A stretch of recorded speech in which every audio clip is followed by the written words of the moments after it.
You thought the horror was over, but it hasn't even begun. You know why? Because it's Gorror's month of horror, motherfucker!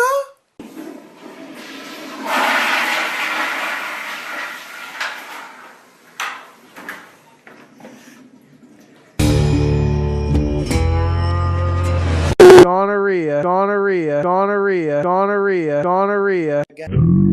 Isn't awesome. Gorr. God, he reigns. Hey, what's up everyone, and welcome to my first review for Gorror's month of horror. Well, first of all, I forgot to take off the tie. I was wearing this zombie mask right here with this tie and a Spider-Man shirt because I had no other costume. So I was Mr. Zombie businessman that wears a Spider-Man shirt. That's my costume. Don't steal it. Put this here. Put that right there. There you go. I got some decorations. You know, I got a skeleton right there. He's pretty shitty. You can't even see his head. Got my skeleton head right there. You got my Splatterhouse mask. You got my Jason mask that I turned into a troll mask. I don't know if you can see that one. You got this cage face dude. You got that skeleton knocker dude.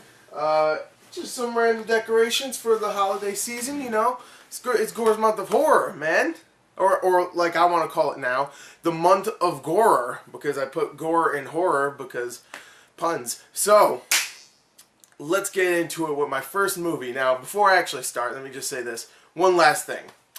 Because I'll be doing a lot of movie reviews, do not expect me to go over every single thing for each movie. I mean, there's a lot of stuff for me to talk about this month. So that means a lot of reviews, that means a lot of reviews, and that means a lot of reviews. So that means, oh boy, it's going to be a lot of reviews, okay? So don't expect me to go in-depth with each one of them. The first movie I'm talking about is the earthquake survival horror movie Aftershock, which is a movie directed by, I forgot his name, I think his name is Nicholas Lopez, produced by Eli Roth, who made Cabin Fever and a bunch of other horror movies, and it stars Eli Roth as Gringo. That's his name. He doesn't have an actual name. His name is Gringo in this film, with a bunch of other foreigners in the film. So, what did I think of Aftershock?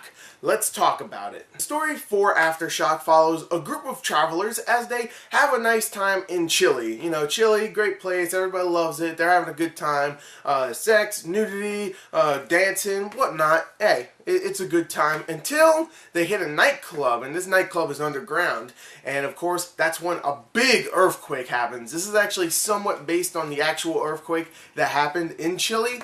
So, a big earthquake happens, a lot of people die. Eli Roth, who plays Gringo, and a bunch of his friends, or just, you know, travelers that he hangs out with, escape there, but the earthquake is the least of their problems, because what happened? Well, the earthquake destroyed a prison, a prison. So now there's a bunch of prisoners roaming around. They want to rape and kill, so they have to escape them, but also have to worry about the earthquake, which will come out of nowhere and start destroying stuff. So that's the story. What I really like about the story is that the story itself, the plot, the premise, is actually very interesting, and they don't squander it at all until they get to the last 30 minutes, which I'll talk about later. But the first hour is actually very interesting. It's actually very scary, seeing that most of the people that are getting killed on screen are not from the earthquake, are from humans. So it's actually very, very cool. The budget itself is very small, so you don't really have too much special effects. When you do, they're not very good.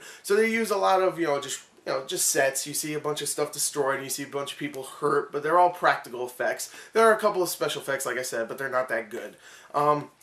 The acting, not the best, definitely not. Eli Roth does his best. I like him, I do. I used to hate him, but after I saw stuff like Inglourious Bastards, where he played the Bear Jew, and of course this, I'm kind of warming up to the guy. You can tell that he just enjoys making horror films, and he produced and wrote this movie. So you can tell he's having a good time. He's not the best actor, but he's okay. Everybody else does a decent job as well. There's no real bad acting. The script itself, the dialogue, not the best out there, but there are times where it's actually kind of funny. So at least you had that. So the characters, somewhat likable.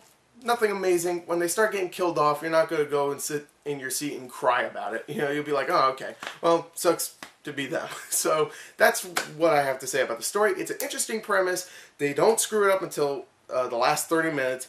The characters are likable, but not too likable for you to actually care when they die, and the acting, not the greatest, but not bad. The real question is the film bloody, and is it scary? Now, a horror movie does not need to be particularly bloody. It doesn't, in my opinion. It needs to at least be scary, creepy, atmospheric, anything. It needs to at least make you feel unsettled, just like, oh boy, where's the killer? He's gonna behead me, and you want to feel creeped out. But a horror movie does not need to be bloody. That being said, this movie is definitely bloody, and oh boy. Now, what I really don't like about the blood in this is that at first they treat it as, well, throughout the whole movie they treat it seriously. Like, they even show you very disturbing stuff. Like, they show you a dead baby, which is, actually, they show you plenty of dead babies in this film, which is very disturbing. It really is. It's trying to show you that, yeah, when this earthquake or any earthquake happens, babies are not immune. Babies will die too. So they show that, and it's very disturbing. Not shown as, like, funny, like, look at this, a baby's dead. And they don't shy away. Like, it's not like the baby's just like, or something. No, it has, like, something in its face or something, or it's decomposing. It's pretty disturbing. But even though they have serious stuff like that, there are times where, like, out of nowhere, something falls on someone and they just get squished, and it's supposed to be funny because you don't like that character. Or someone's hand gets cut off by a freaking, I don't even know what it got cut off by, but it got cut off in the most ridiculous way. There's times where the gore is very silly, but it's also disturbing. So that's why I don't really like the blood in this film. It's very, very mixed, and it should just be one thing or the other, and it's serious and it's not serious, and it kind of pulled me out of the film.